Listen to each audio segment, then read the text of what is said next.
Okay.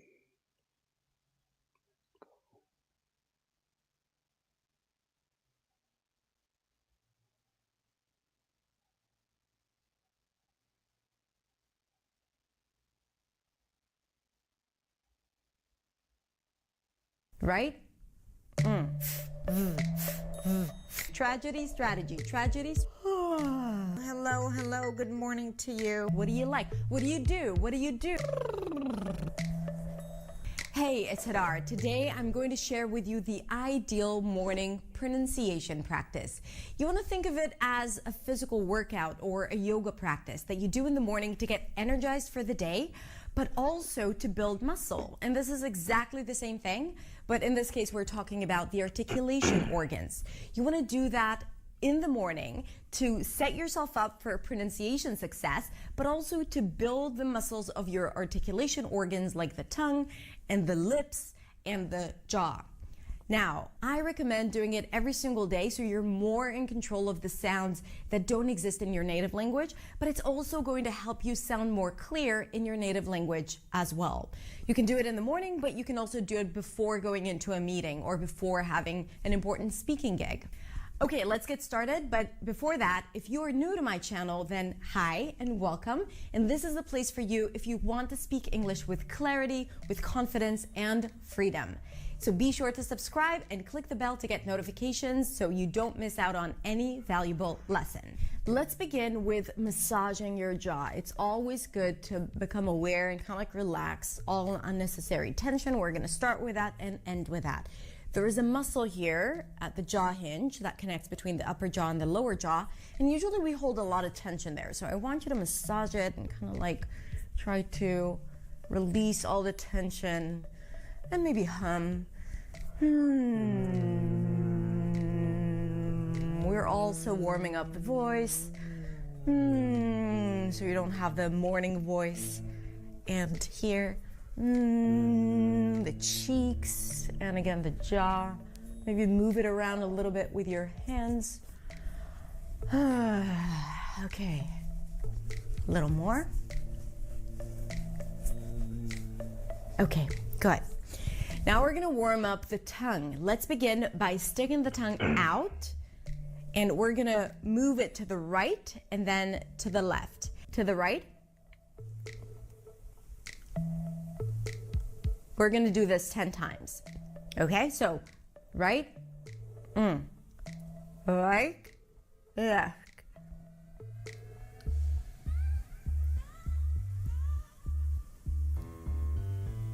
Okay, now we're going to stick the tongue out and bring it up and down. So stick it out and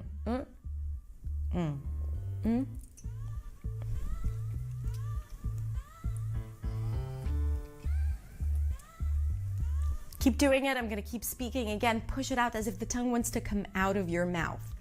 2 more. And very good. Now let's stick it out and bring it back in really fast 10 times. As far as you can.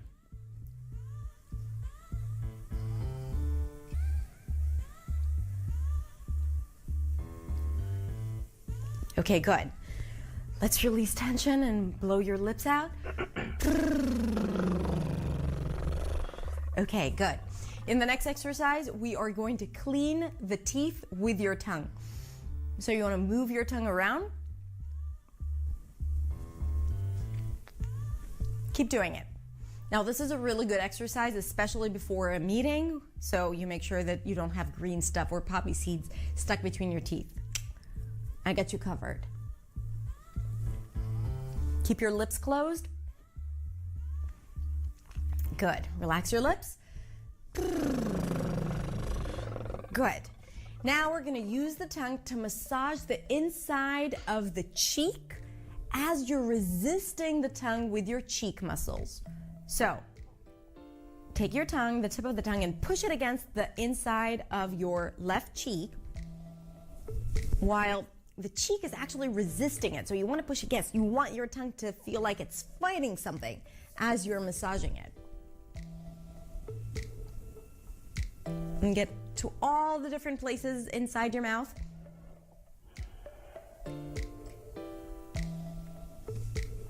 And to the right.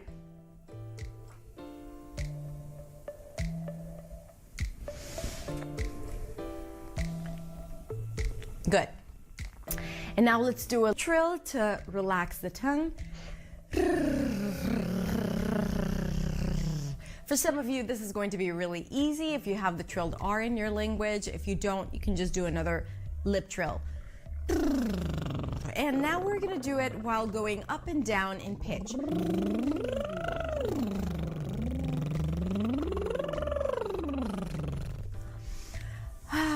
Massage the jaw a bit more. Very, very good. You're starting to feel your mouth, to feel the tongue, which is good because we need the tongue to articulate the sounds, and to be able to do it clearly, we need to be in control of the tongue. Now we're going to warm up the lips. So push the lips forward as if you're pushing it for a kiss, an exaggerated one, and pull it to the sides. Forward. Now try to keep the cheeks out of the way, right? You don't want to go like this. Okay, you don't want to get used to engaging your cheeks when pulling the lips. Sometimes we need that to articulate some of the sounds, like the E and the A, and we want to be able to control these muscles. So just the lips, the corners of the mouth, and forward.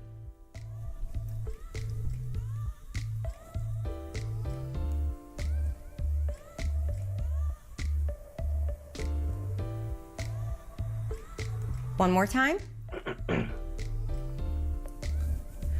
Okay, very good. Make sure you're not holding tension in your shoulders.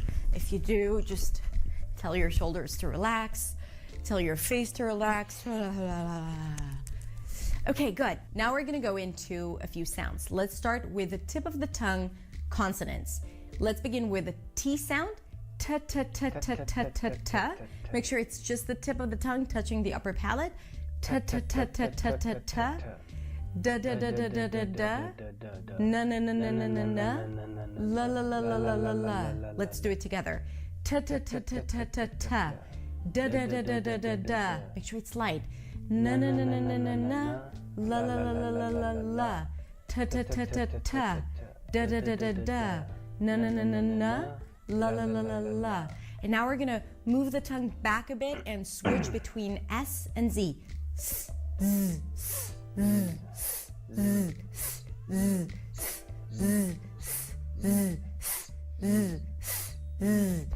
Now we're gonna move on to consonants created with the lips. We're gonna start with a P sound where you bring the lips together and release air. P p p p p p p. And then the voiced version of it. B b b b b b b. And then we're gonna go to the nasal version of it. M m m m m m m. P p p p p p p. B b b b b b b. M m m m m m m. Again. P p p p p p p. B b b b b b b. M m m m m m m. Let's add vowels to it, and we're gonna use the consonant M. M m my. M m my. M m my. So we're going into an I diphthong. You want to drop your jaw and then raise the tongue for an E sound. My.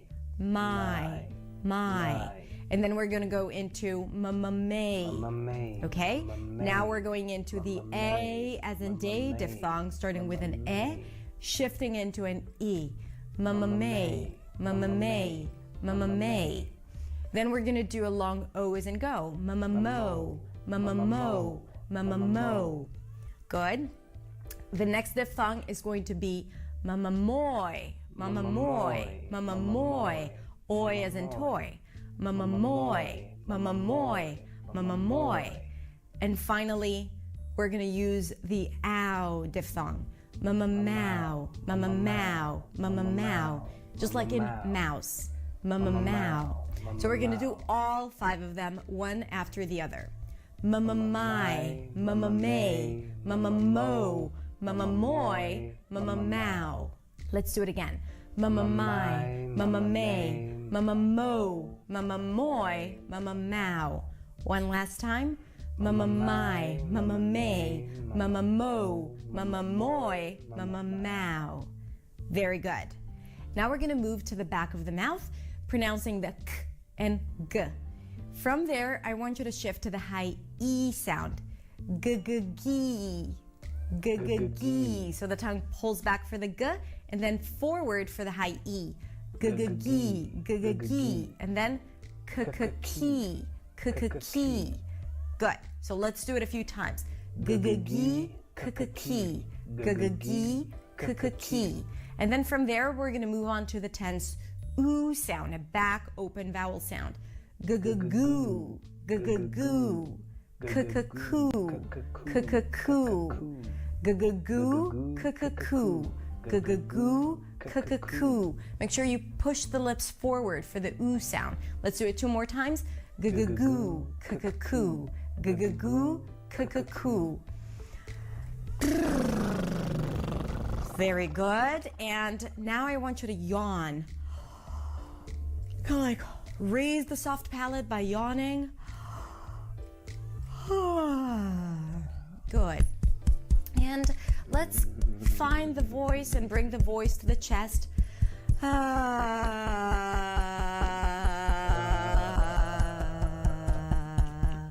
Hello, hello, good morning. Hello, hello, good morning. So you want to bring your voice to the chest. Hello, hello, good morning to you. Hello, hello, good morning to you.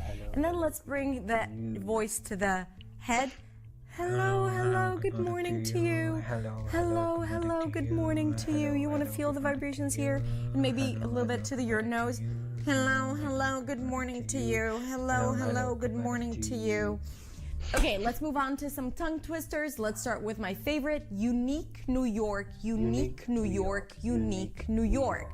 Let's do it again.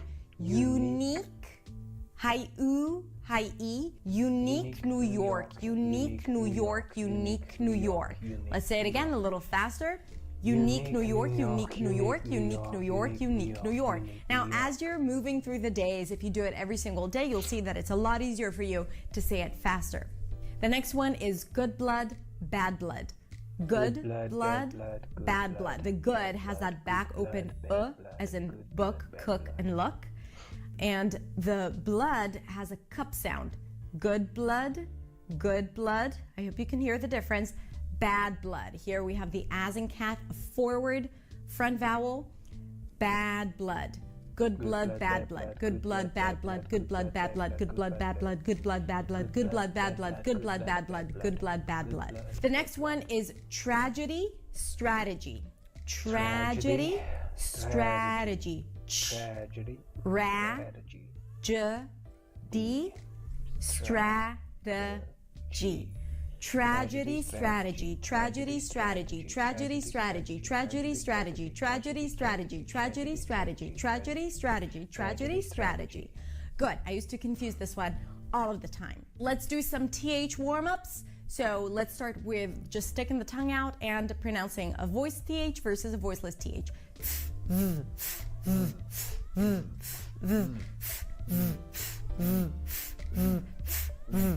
Now we're gonna work on transitions. N to TH.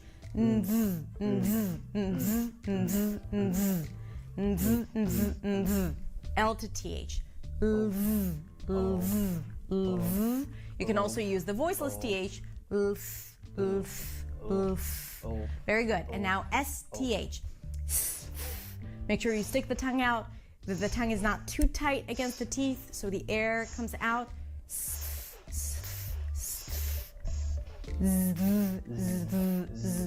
Let's do it a few more times.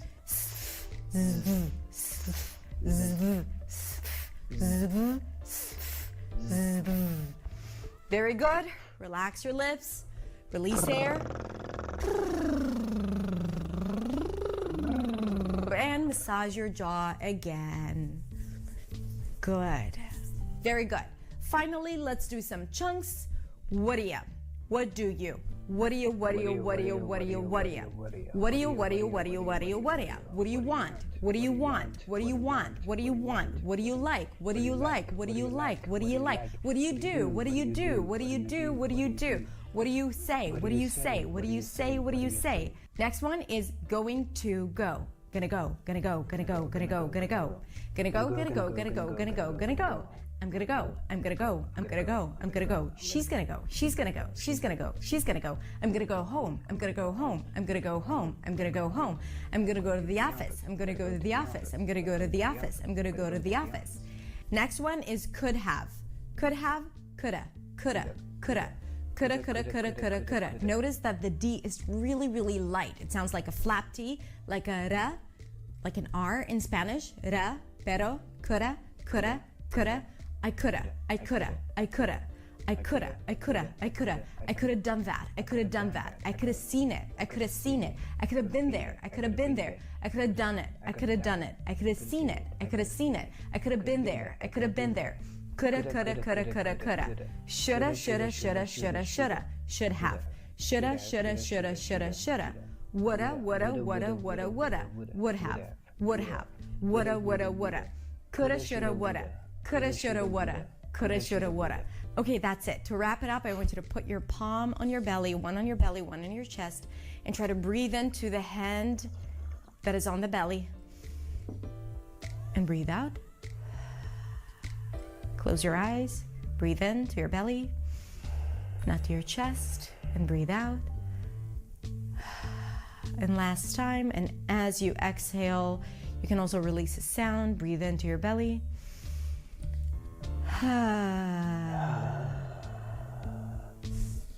Okay, that's it. As I said in the beginning, I recommend doing it every single day. And when you do, you will feel the improvement and how easier it is for you to articulate sounds in English and in your native language as well. Now, to make it fun and to hold each other accountable, every time you complete this exercise, write in the comments, done.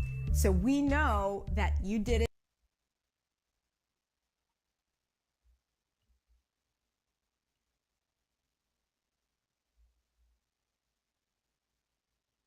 Again today. Have a beautiful, beautiful day, and I will see you tomorrow. Bye.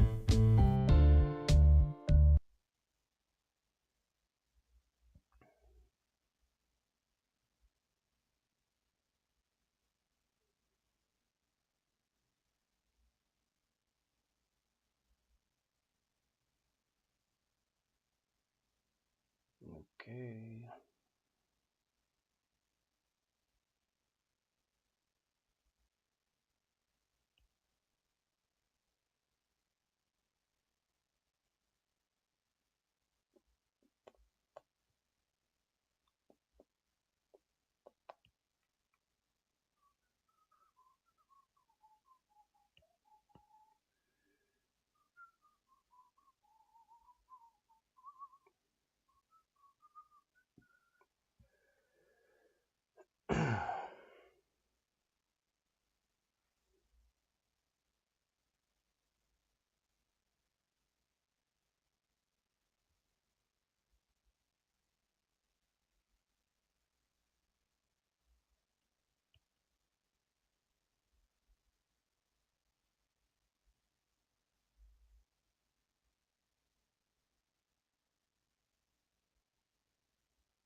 The afternoon sun was dipping towards the horizon, but it was still hot enough to make David thankful he was wearing his Panama. He was unused to the heat of Portuguese Place after so many years in London. "That's new, isn't it?" he said, pointing to a kettle pan made of thorn branches. It was a pathetic makeshift thing of the kind he had seen outside run-down African villages. "I built it last year," Susan said, and he realized that he had probably seen it before and possibly even remarked on it. He tried to find something new to comment on each time he came to see her. They moved slowly up from the river towards the house. She walked with a stick now, and kept her left hand in the pocket of her apron. He knew that the arm was more or less useless. He was still not quite sure how the accident had happened, and had never felt it the right moment to ask her. Each time he made the long journey from London to Kimberley on business, perhaps twice a year, he felt it his duty to visit Susan at Portuguese Place and give her news of the family. He always felt uneasy with her, but had never thought of trying to make an excuse not to come. And each time he went away depressed. The farm was in a state of decay. The house was semi-derelict, and Susan herself was as worn and twisted as an old peach tree. As they reached the house, she said, "Isn't it beautiful?" He turned and followed her eyes and was struck again by the view. There had been a time, after Jack had cut the trees, when the same view had been like a blow. The treeless river, a scar on the land. But now the trees and bushes, with their prolific growth, had thickened and grown, and the great green snake once more wound through the desert and away down into the distant hills. "I've watched it grow up again," she said. There was something about the way she spoke that touched him.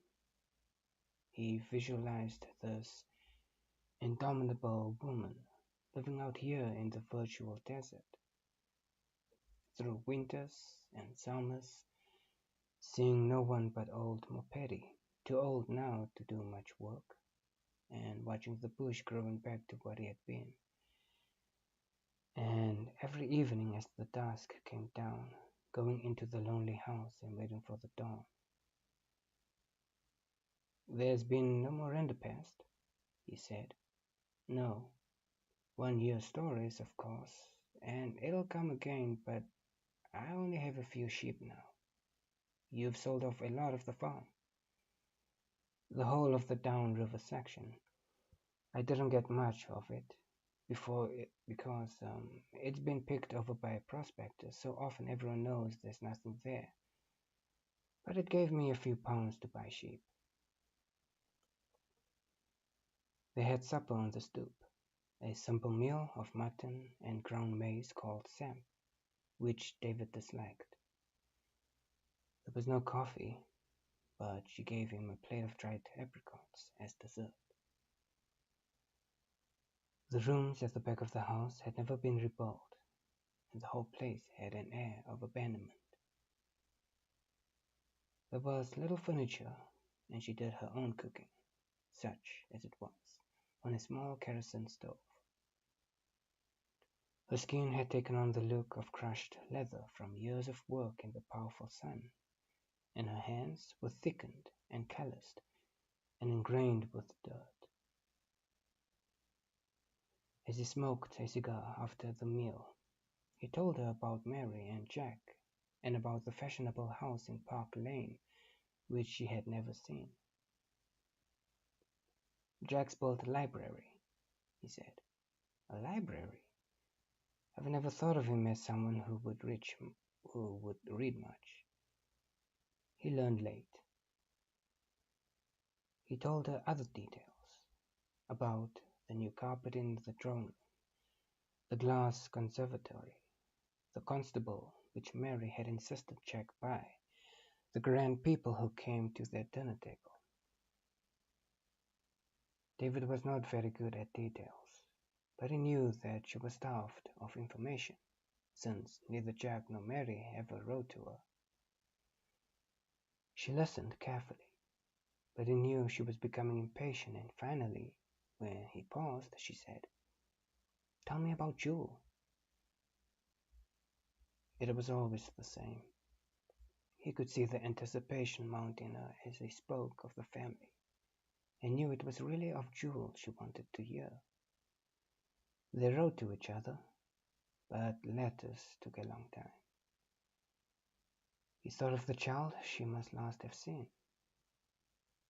Then Jewel had been solemn and shy, but recently she had begun to blossom into a beauty. He wondered what Susan would make of her now. There was something in Jewel that eluded him. He had seen almost as much of her as her own parents, yet he could never have said he knew her. He told Susan about her, describing ordinary day-to-day things, parties, balls, a visit to Scotland she had made, and he watched her soak up the details so that she could call them back to fill the lonely evenings long after he had gone. They talked until nearly midnight, and it was strange to recreate the London he knew, here in the desert. Then he went to bed in the room he always occupied, the room where he had once overheard Mary opportuning Jack. It had not been cleaned for a long while, and his bare feet made prints in the dust on the floor. He left the following morning in a trap driven by one of the livered black servants of New Chance Mine. Before going, he performed what had by this time become a ritual. "Mrs. Delport," he said, "isn't there some way? Won't you change your mind?" "No, David, but thank you all the same." Her eyes seemed to bore into him. It was a look he had seen in Jewel's eyes, frank and disconcerting. At first, it had been Jack who had tried to make her take money, but as the years passed without breaking down her will, he had given up. Laterally, David had tried. He had even sent out wagon loads of food and equipment from the mine. They had been returned. She had taken nothing from anyone. He turned once to wave goodbye, seeing her standing there with a stick, the broken house forming a backdrop. Then the green of the river and the hills, and he thought how she seemed to have grown out of the landscape like the hills themselves.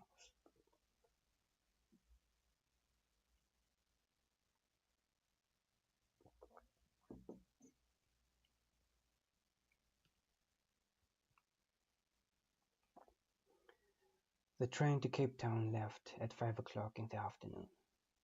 He had finished his business at New Chance the day before. He had seen Dan Halkett and the local directors, and discussed the immediate future. Now he no longer felt like going near the mine. Instead, he went to Levinson's Emporium, which he and Hilda still owned, more out of sentiment than for any other reason, since both her parents were now dead. He had put in a manager, a Mr. Reeves, who lived with his wife on the premises he and Hilda had once occupied. Reeves was tall and very thin, with a cadaverous face and dark shadowed eyes, and he appeared nervous and confused at the unexpected visit.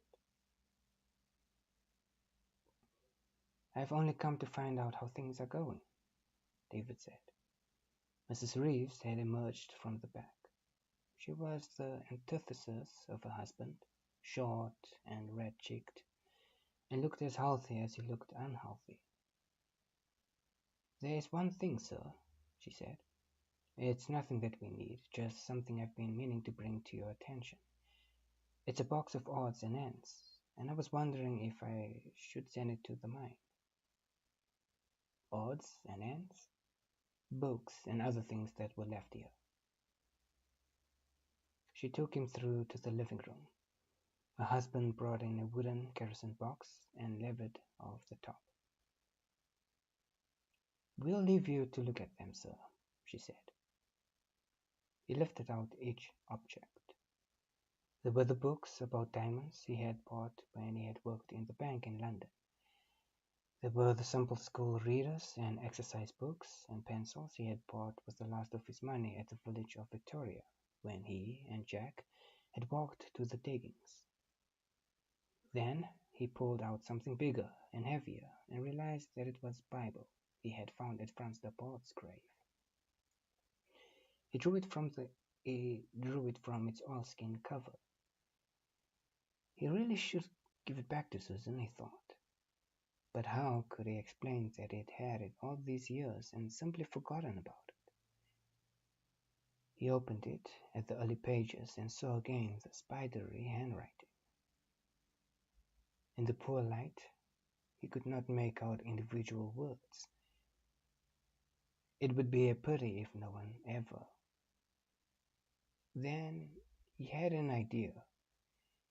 If he could have those translated, he could give her back the Bible, at the same time supply her with the answer to its mystery. There was one man in Kimberley who might be able to do it for him. He looked at his watch. There was time enough. He said his goodbyes to the Reeves and made his way in the afternoon heat to the Oporto Cafe, where he asked for Mr. Pereira, the owner. He had not been in the cafe for many years, and Pereira was an old man now. "You don't come to buy cheroots no more," he said. "That's true. Now you can afford the best of manners." Well, the old man seemed pleased at his visit and, like Mr. Reeves, somewhat flustered. "I want you to look at something," David said.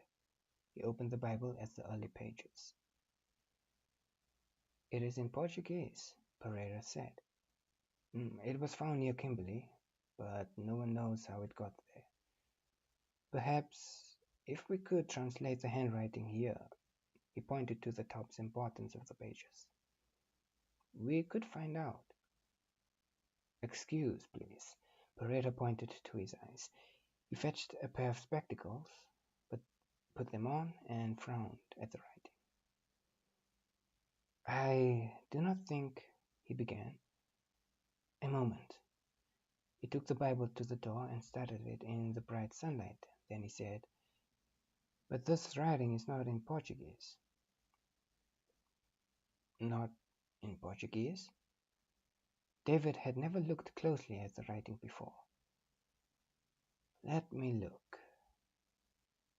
But it had faded over the years and defeated his eyes, themselves now in need of spectacles. "You haven't got a magnifying glass?"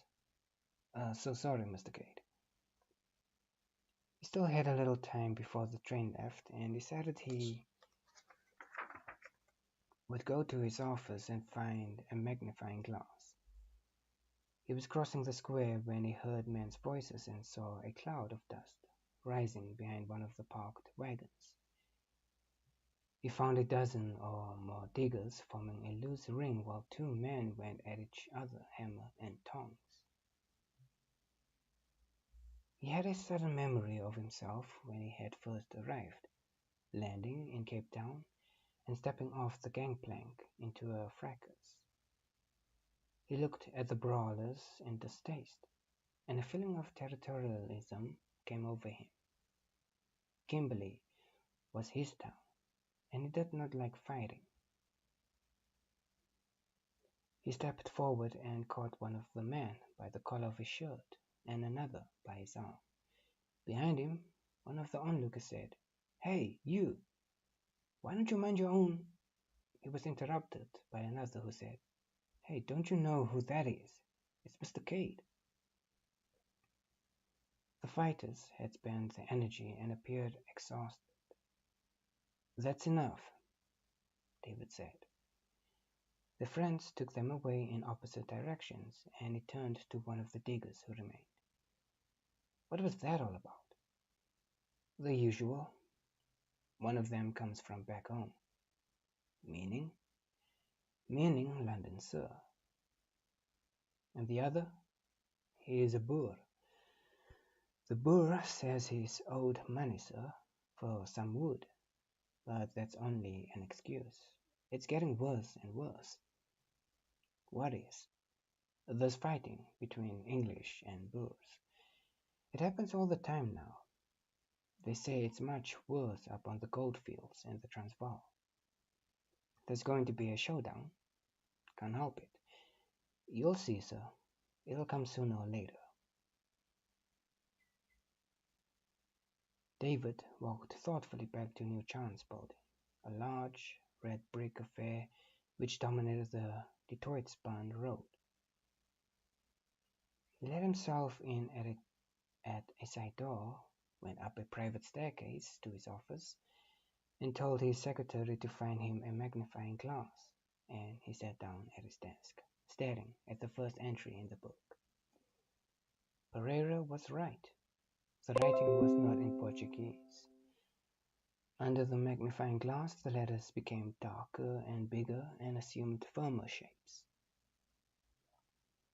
The words were in no modern language at all, but in one that David had studied, and in which he had been more than proficient.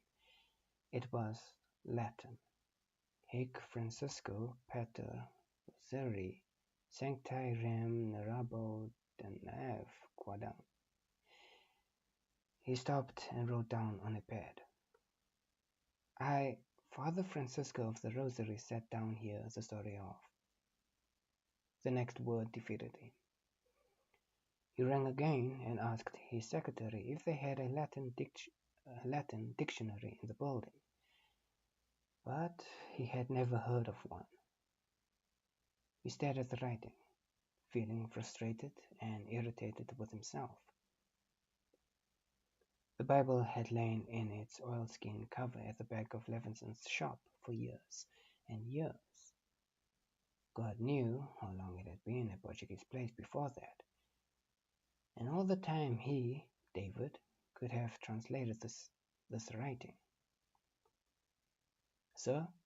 His secretary's voice was nervous. "Sir, the train leaves in a few minutes. Shall I ask them to hold it for you?" He hated using his power in that kind of way. No, I'll hurry. Here, you keep this, and get a Latin dictionary. Have them here for me on my next visit." He picked up his Panama hat and hurried downstairs.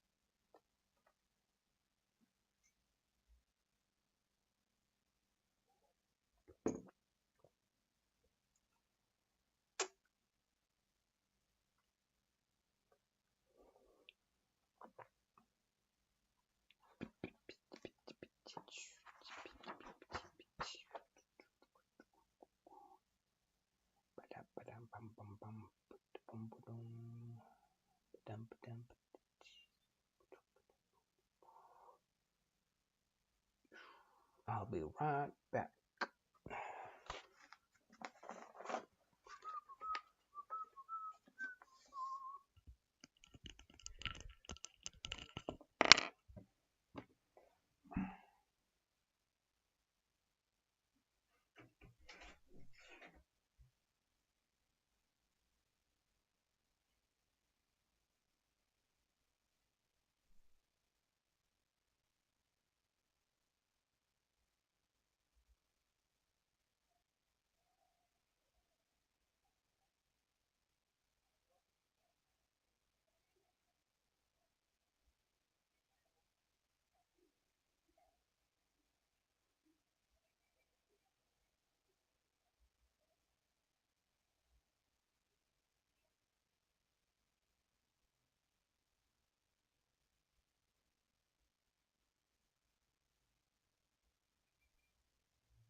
David stood at the rail of the Union Line steamship Leviathan and watched Table Mountain and its consort, the Devil's Peak, grow smaller until they seemed to form a self-contained volcanic island, not attached to the mainland of Africa at all.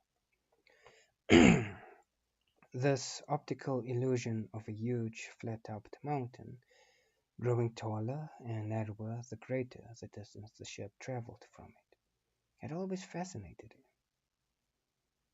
He had made the voyage between Southampton and the Cape 25 or 30 times since New Chance had become a great mining house, and always, when the ship sailed out of the Table Bay, he would station himself at the stern rail to watch the phenomenon. Dusk had come down and the breeze of the sea was chilly. He turned away from the rail and went down to his stateroom to bathe and dress for dinner. There had been several cables to deal with when he had come on board earlier that afternoon, and now, as he entered his sitting room, he saw that his steward had left a card propped on the table inviting him to sit at the captain's table. He would have preferred a table on his own to which he could have taken a book, and where he could have read throughout his meal. But the shipping company desired to do him honor, and it would have been churlish to refuse. He bathed in sea water, rinsed himself in the basin of fresh that the steward had brought, and then dressed himself in a wing collar, black tie, and dinner jacket, and inspected himself in the full-length mirror in his bedroom. He saw a man of medium height, the cap of black hair that helped his skull turning grey at the temples.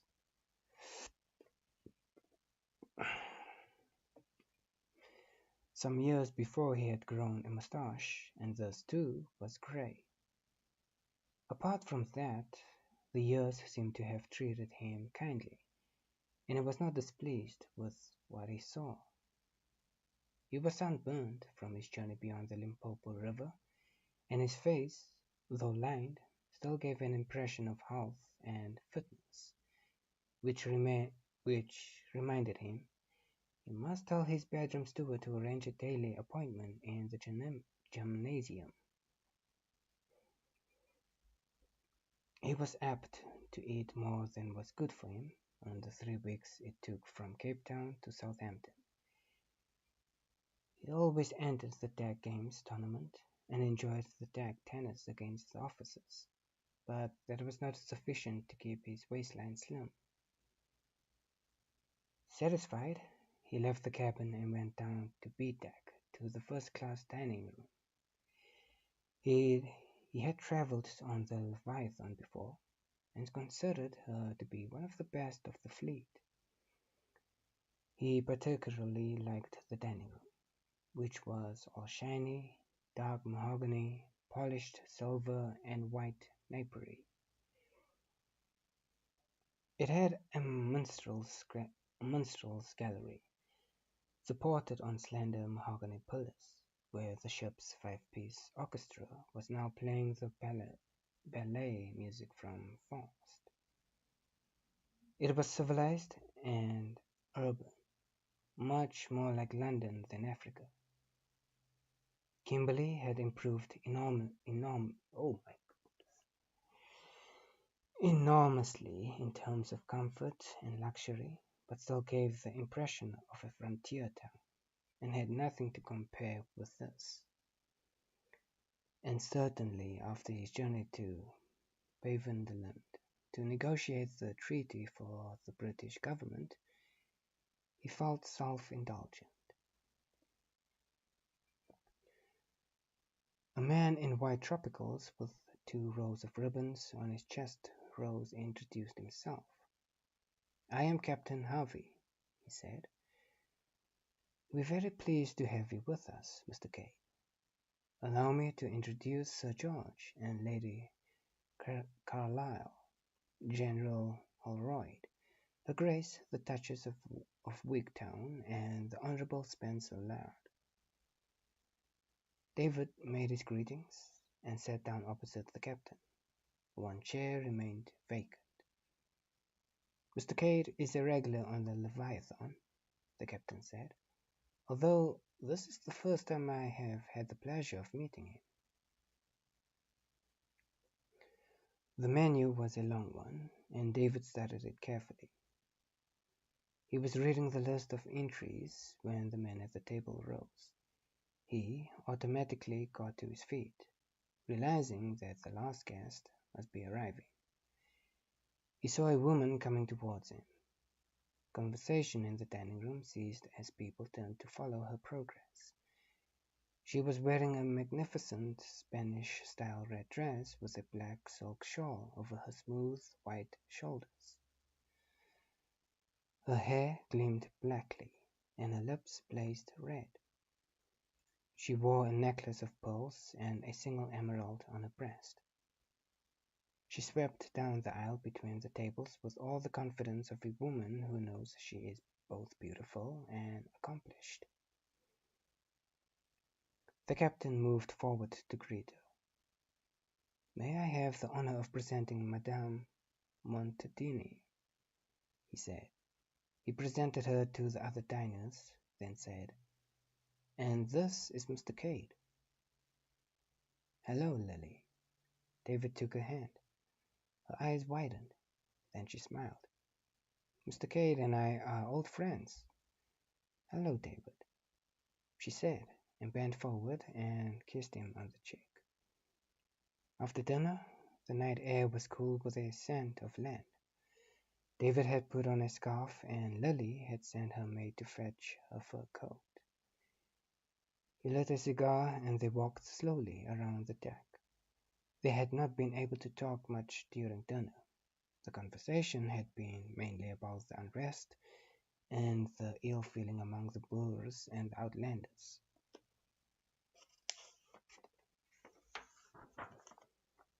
General Holroyd had said he was certain that one day war would come.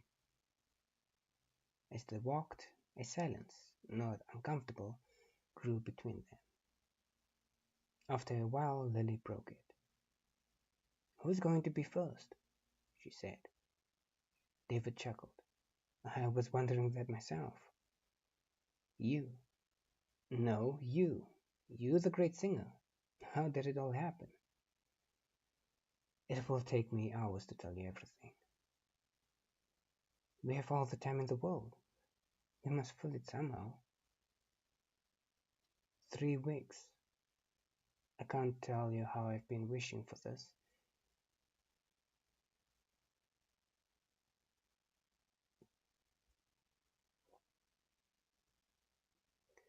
It's the first holiday I've had in years. Usually I travel with Peter, and his idea of a holiday is half a dozen rehearsals, an opera, and 3 Lydia recitals. I have been promising myself not to do anything at all, just eat, sleep, and read. And talk to me. Now, come along. The last time I saw you, the Kimberley Music Society, or whatever it was called, was giving you a send-off to Europe. That was the night you collapsed. I wanted to come and see you the next day, but I was booked on the coach. She shivered slightly, and he said, "Let's go in." The smoking room and the lounge on the promenade deck were filled with passengers getting to know one another. "If you don't think it forward of me," David said, "I have a comfortable stateroom, and we can sit there quietly and have a bottle of champagne, and we won't have to shout at each other." They went down to his sitting room, and he rang for his steward and ordered a bottle of Bollinger. Bollinger?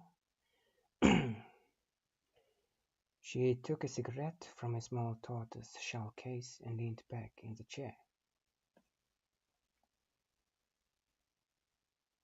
They started quietly on a note of old friendship to catch up on the events of past years. David had heard of her successes as she had read of his. They were both in the prime of life. He thought she must be only a few years younger than himself, though her white skin looked to be that of a woman in her late 20s.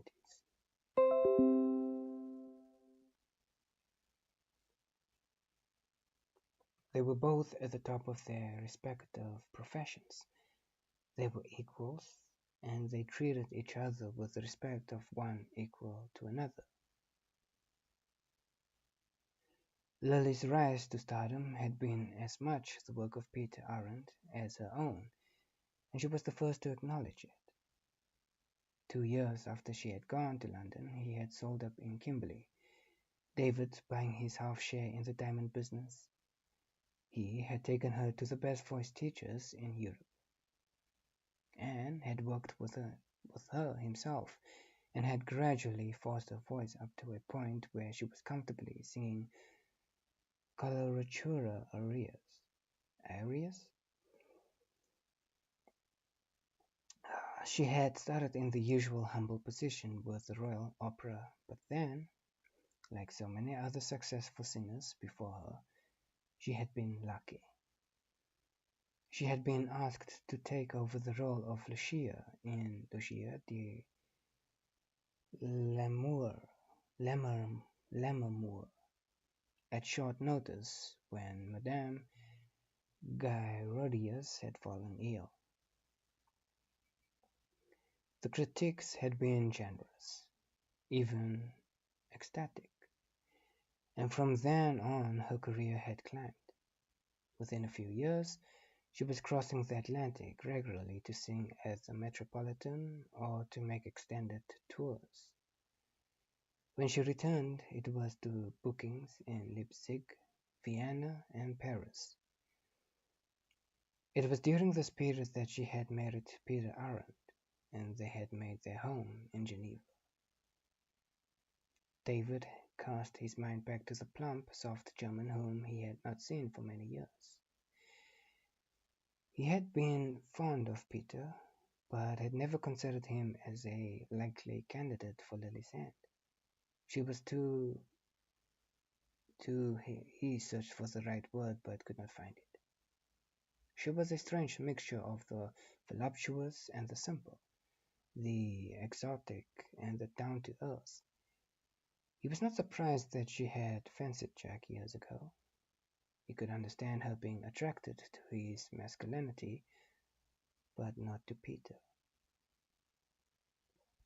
He was certain that she did not approach music from the same intellectual standpoint as Peter did. She was simply the owner of a superb voice, a machine able to deliver pure musical notes. As the voyage progressed, and he came to know her better, he guessed that while she had achieved almost everything an opera star could hope to achieve, it had not been without bitterness and struggle.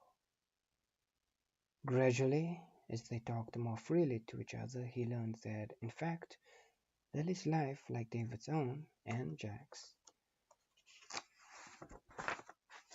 had been an almost continuous upward struggle. Even as a child, she had been aware of the rise and fall of families, not great ones where the fall was dramatic, but humble families of which her own was a good example. Her grandfather on her mother's side had been a grain merchant and seedsman in Alresford, near Winchester, a man who occupied a respectable niche in yeoman's society. But when his wife had died, he had become so depressed he had drunk himself to death, leaving debts that wiped out the business. Lily's father had travelled to London looking for work, and had found a labouring job on the roads, the lowest of all grades of worker. He was a countryman at heart, out of place in a city, especially the East End. But times were hard, and he had a job, and he stuck to it. He too was aware of changing fortunes and put his pennies aside to give Lily whatever small extras he could afford. "I want you to look and act like a lady," he would say. "That's the first step to being one." But when exhausted from hard work, he died of cholera. There was no money left, and she went to work in the candle factory. The winning of the prize for singing had released her from the drudgery, although whether her father would have approved of the milieu in which she found herself as traveling artist would be difficult to say. It was certainly no place for a lady. Traveling with Mitchums might not have groomed her for a place in society, but it matured her, gave her an insight into the world and a sense of independence that was never to leave her. She became, at 16, her own woman, responsible for her own actions and her own future.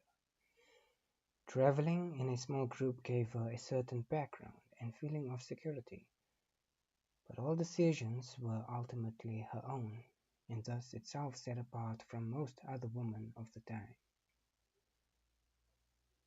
In one sense, the group was like a family, producing a warmth and center for lives constantly in movement.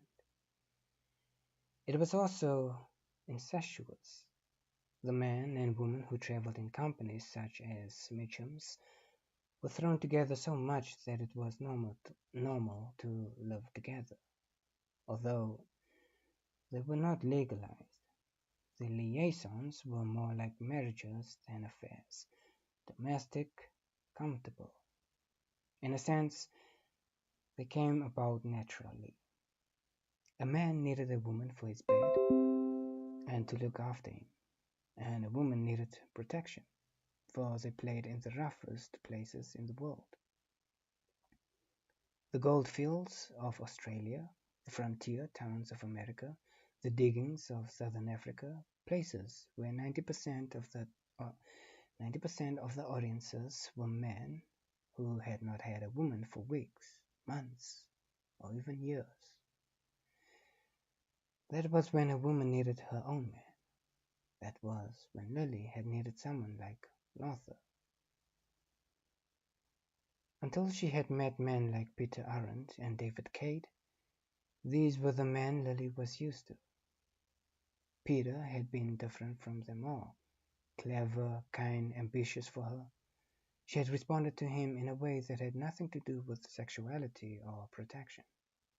For once, someone was interested in her for different reasons, and she had seen in this interest the way to struggle upwards again, this time away from the traveling life that had grown stale.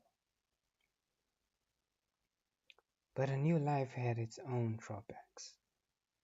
When she was struggling to become a famous diva, she found she was traveling even more than she had done with Mitchums, this time by herself. True, she did not have to be protected from singers and opera house attendants, and sometimes she wished she did. For traveling like this meant one empty hotel bedroom after another, single cabins, single wagon lists. Finally, she had become so worn down that she fell ill. It was then that Peter had taken over. He had become her manager, had negotiated her contracts, booked her rooms, arranged her sailings, received her money, banked it, invested it. In brief, had taken on himself the worry and the responsibility of her stardom. It was a short step from there to taking over her complete life by marrying her. Once, when walking around the deck after breakfast, 7 circuits equaled 1 mile, David had said, "And living the sort of life you do, there has never been any time for children, I suppose." She checked her stride and frowned. Finally she said, Yes, you could put it like that. They had gone on in silence for a while, and then, as though the earlier remarks had been turning in her mind, she said, more to herself than to him, I would have given anything for a child. You don't know how lucky you are. A few days out from Cape Town, the weather grew warmer, and canvas air scoops were placed in the open portholes to divert any cooling breeze into the cabins. The passengers still dressed for dinner, but the dining room ceased to be a place to linger in. It was the Union Line's intention to keep everyone cool by first making them hot, and at both luncheon and dinner they were served peppery mulligatawny soups and curries. One hot blue lazy day followed another. David and Lily developed a routine. After breakfast they would do their constitutional round the deck, then go to their deck chairs, already placed by the steward in a shady spot.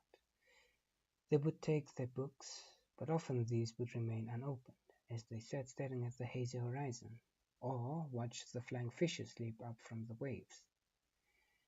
There was no embarrassment in the long silences, and David did not feel called upon to make conversation as he would have at home with Hilda. It was a life of ease and of a total lack of responsibility. Both had been wound tight when they had come aboard. David had been traveling for nearly 2 months in the hostile center of Africa, experiencing all the nervous tension inherent in bargaining for land with African chiefs who had no conception of treaties and viewed the ownership of land as tribal, not individual. And Lily had come aboard exhausted at the end of her tour. Now, as the days passed, spent in each other's undemanding company, they began to feel less tense. On previous voyages, David had taken part in the life of the ship, the cricket match between passengers and officers, the deck tennis matches, the fancy dress ball, clay pigeon shooting.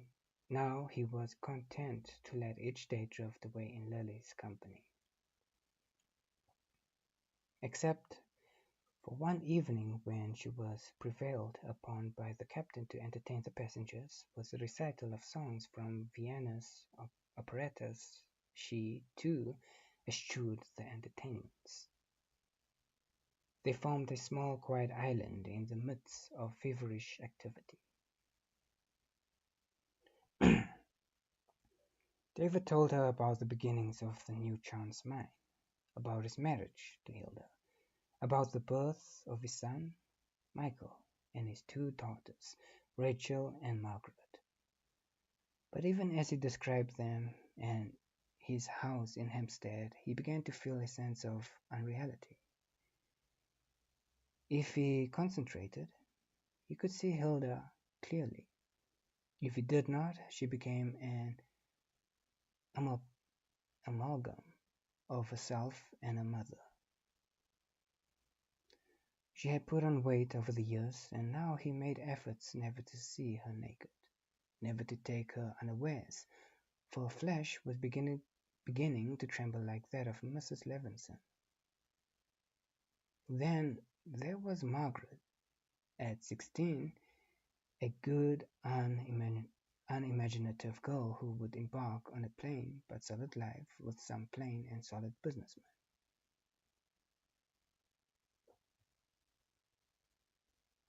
And Rachel, too young yet to have formed a character. And, of course, Michael. He did not know what to make of Michael, nor, it seemed, did Michael himself. He would be coming down from Oxford in a year or 2, and then what? David only knew that the boy did not want to go into the diamond business. No, it was best to view his family through the haze of distance. Seen too clearly, they produced questions to which he had no answers. One day Lily reverted to the question for which he had been waiting. They were sitting in their deck chairs, when she said, "How's Jack?" He placed a bookmark between the pages and put the book under his chair. "Fine." "Just fine?" She smiled at him. "Is that all?" We told her briefly about Jack's house, his marriage, his child, but all the while his mind was seeing a different image.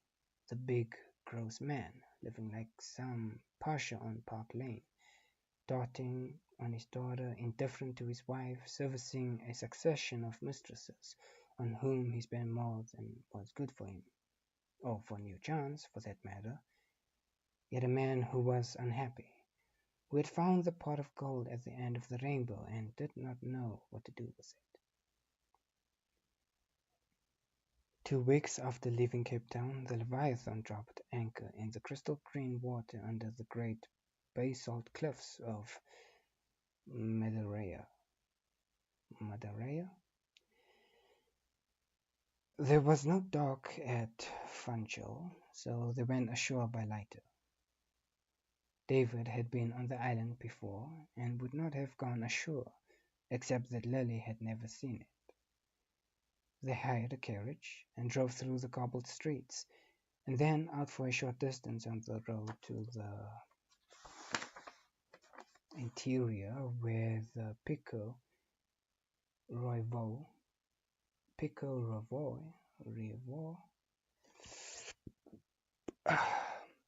carried a sprinkling of snow on its volcanic summit.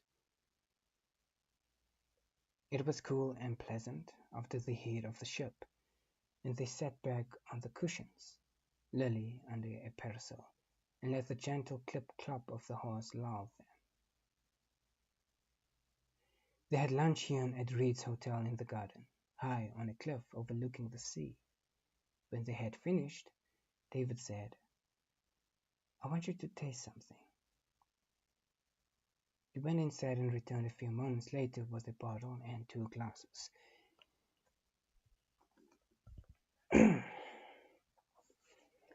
He poured her a glass of amber liquid. "I've never had anything like it," she said. "You may never again.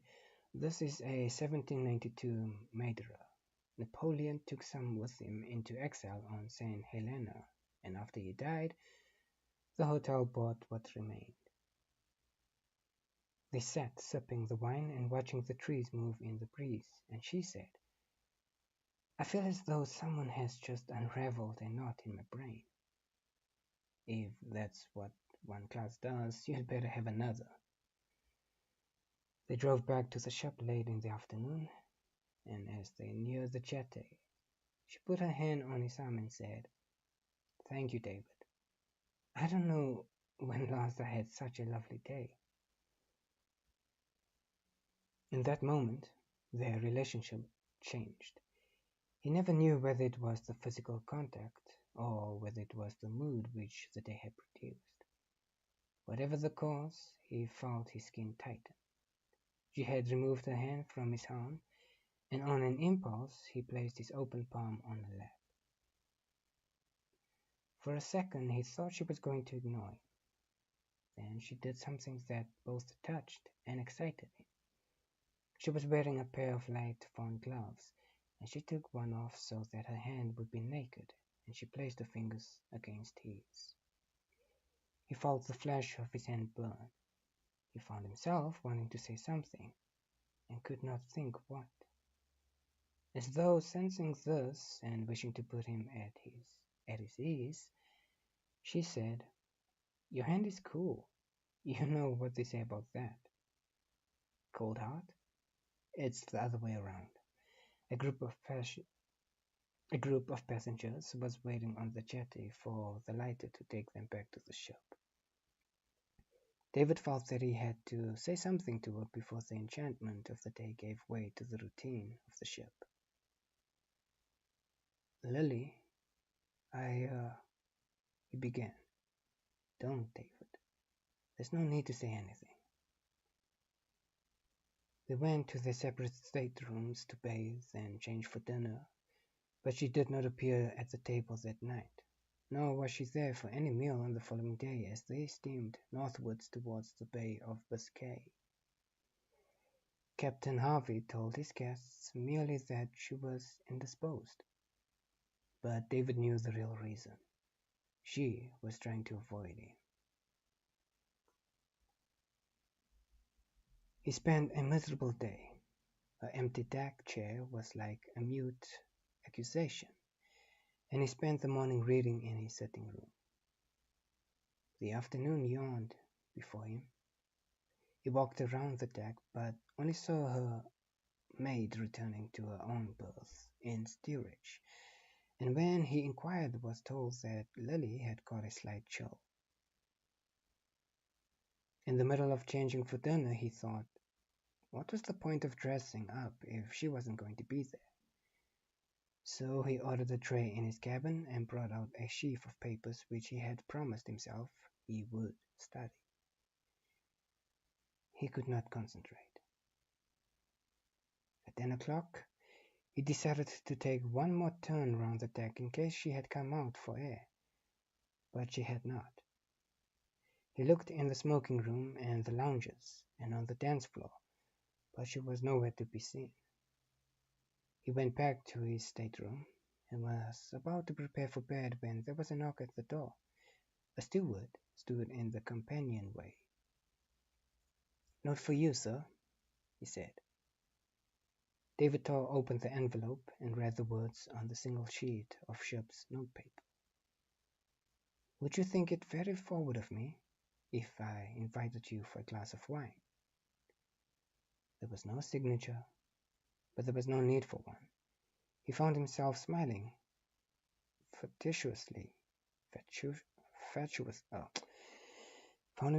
found himself smiling fatuously at the steward. "Is there any reply, sir?"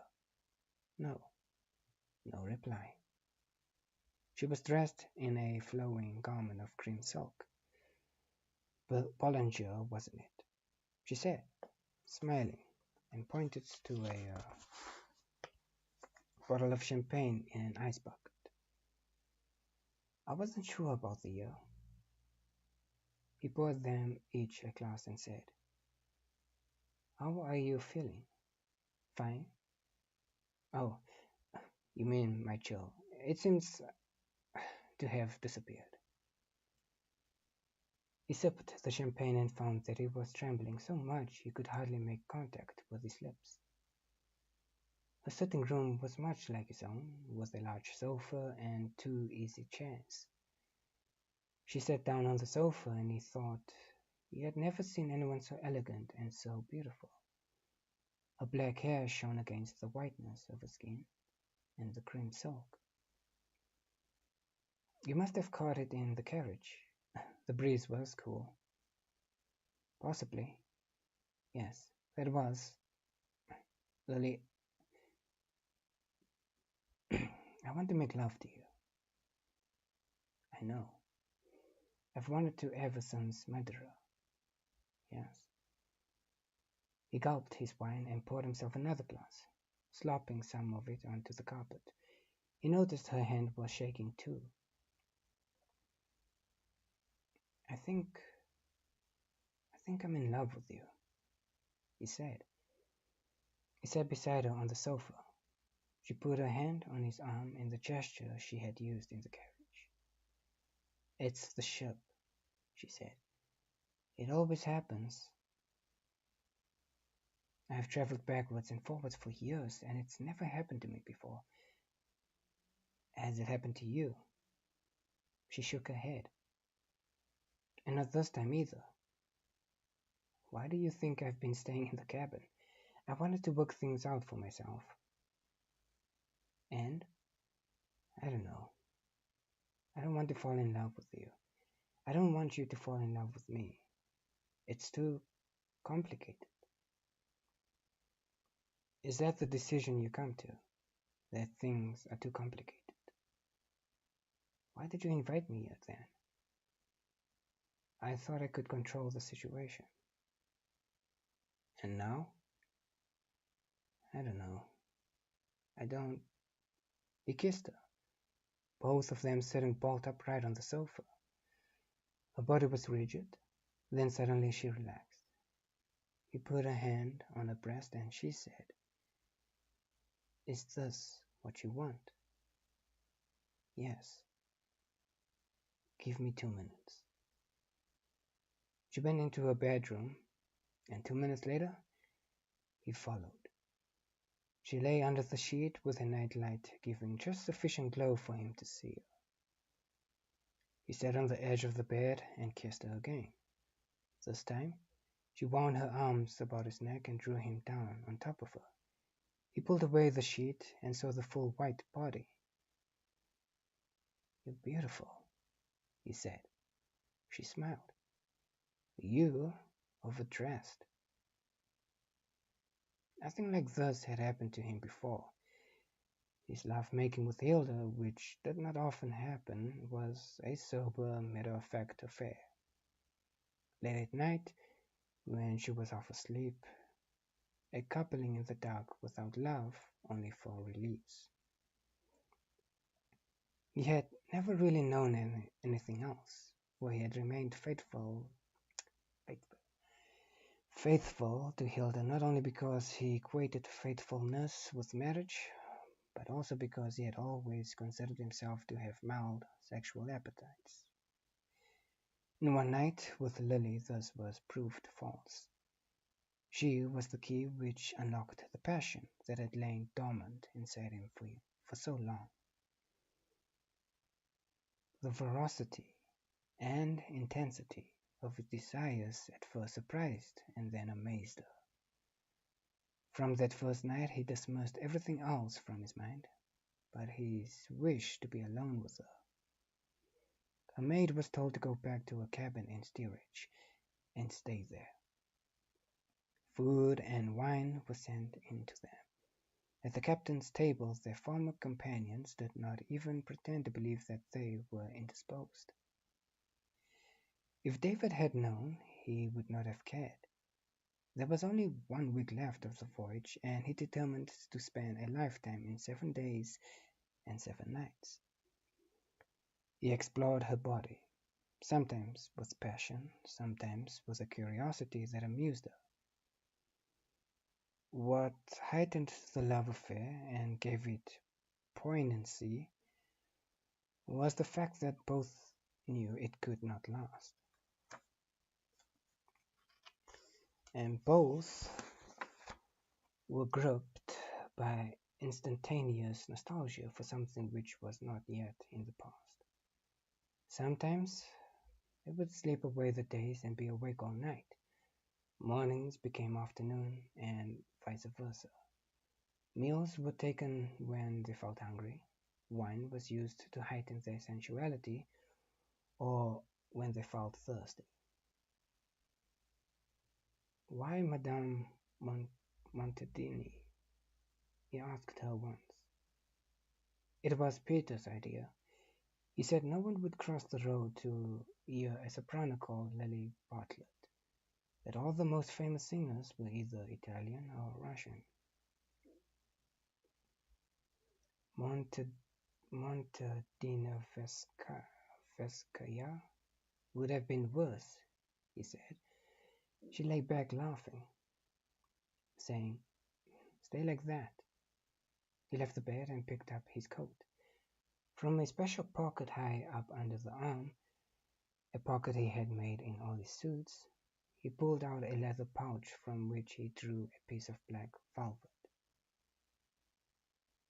He took from it the great rough diamond he had bought from Jack and placed it between her breasts. Her skin contracted with the sudden cold. He reached for a hand mirror and held it so that she could see the diamond nestling in the white flesh. "Is that the Southern Cross? I read about it. It's the biggest ever taken in Kimberley, isn't it?" "Perhaps. Certainly it's the best." She lifted it and looked at it more closely. Why have you never had it cut? He had often thought about this. At first, he had simply told himself that the expense of having such a stone cut was unwarranted, at a time when every penny he had or could borrow was going into the creation of the New Chance mine. But that had only been an excuse. He knew the real reason was that the rough diamond was his. Cut, it would have to be worn, and therefore shared with someone else. Hilda rightly felt that the diamond should come to her, or be sold. So he had prevaricated, done nothing. He had always felt that the diamond was a link with his past. In a way, it represented his own self, and he had never surrendered that self to anyone. Until now. As the years passed, it had become a growing shadow on his relationship with Hilda. His constant refusal either to have it cut or to sell it had been a factor in the decline of their marriage. Now he said, "One day I'll have it cut. One day you'll wear it for me." The ship ploughed northward through the Bay of Biscay, and their time together came to its end. On their last afternoon, as the late sun sank into a mass of purple cloud and turned the sea the color of wine, she said suddenly, "Hold me tight." He held her. "I've wondered that so often," she whispered, "just to be held in a man's arms." He did not understand fully what she meant, nor would he for some time. Instead, he felt a stab of jealousy. "Any man's?" he said. "No, the arms of the man I love." "Do you really love me?" He had asked her a dozen times. "You know I do." "Oh, God, Lily, what are we to do? I can't go back." "You must." He thought of his wife and children. They could get along without him. He wasn't vital to their welfare or their happiness. "What if I don't?" he said. "What would you do about Peter?" "Don't talk," she said. "Hold me." Okay.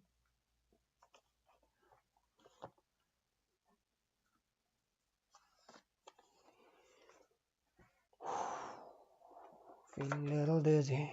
Feeling a little dee.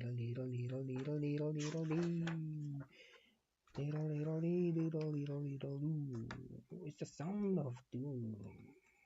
Gorilla in the mist.